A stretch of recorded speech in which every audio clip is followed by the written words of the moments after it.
ರಕ್ಷಕ, ನಿನ್ನಲ್ಲಿ ಈ ನಿನ್ನ ಭಕ್ತರು ಮನಸ್ಪೂರ್ವಕವಾಗಿ ಬೇಡಿಕೊಳ್ಳುವುದು ಒಂದೇ ನನ್ನಪ್ಪ.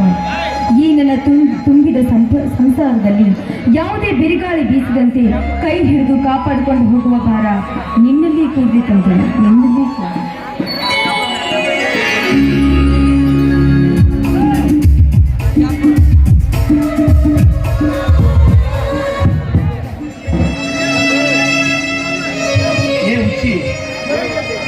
ಬೆಳಿಗ್ಗೆ ಎದ್ದು ದೇವರ ಮುಂದೆ ನಿತ್ಯವೂ ಸತಿ ಸತ್ತು ಬಾಯಂತೆ ಏನೆಂದು ಹೊರಗಡೆ ಮಕ್ಕಳು ಅಂತ ಕಾಣ್ತಿದ್ದಾನಿಲ್ಲ.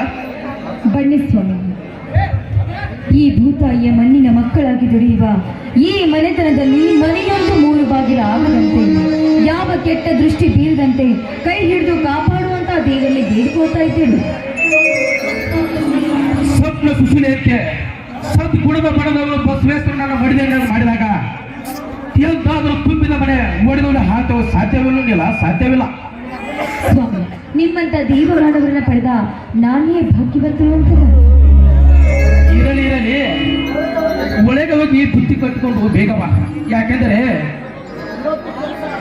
ಇವತ್ತು ಕೆಲಸಕ್ಕೆ ಆಳುಗಳು ಬಂದಿಲ್ಲ, ಗೋಧಿಯಲ್ಲಿ ಬಹಳ ಕಸವಿದೆ.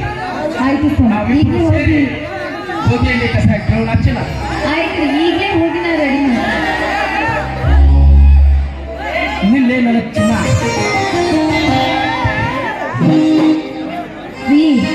ಏನ್ರಿ ನೀವು ಈ ಸಮಯದಲ್ಲಿ ಹುಡುಗಾಟವೇನ್ರಿ? ಮನೆಯಲ್ಲಿ ಅಕ್ಕ ಭಾವ ಇಬ್ರು ಇದ್ದಾರೆ. ಇವತ್ತು ಈ ನನ್ನ ಕಣ್ಣಗಳ ಬೀಳ್ಬೇಕೆ ನೀನು ಎಷ್ಟು ಚಂದ ಕಾಣ್ತಿದ್ದೆ ಗೊತ್ತಿದೆ. ನಾನು ಹೇಗ್ ಕಂಡ್ರು ನಿಮ್ಮ ಮಡದಿ ಅಲ್ಬೇಡ್ರಿ, ಯಾಕ್ರಿ ತುಂಟಾಟ?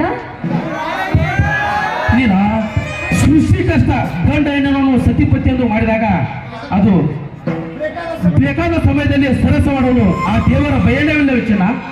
ಈಗ ಹೋಗಿ ಅಪ್ಪ, ನಂಗೆ ನಾಚಿಕೆ ಆಗುತ್ತೆ.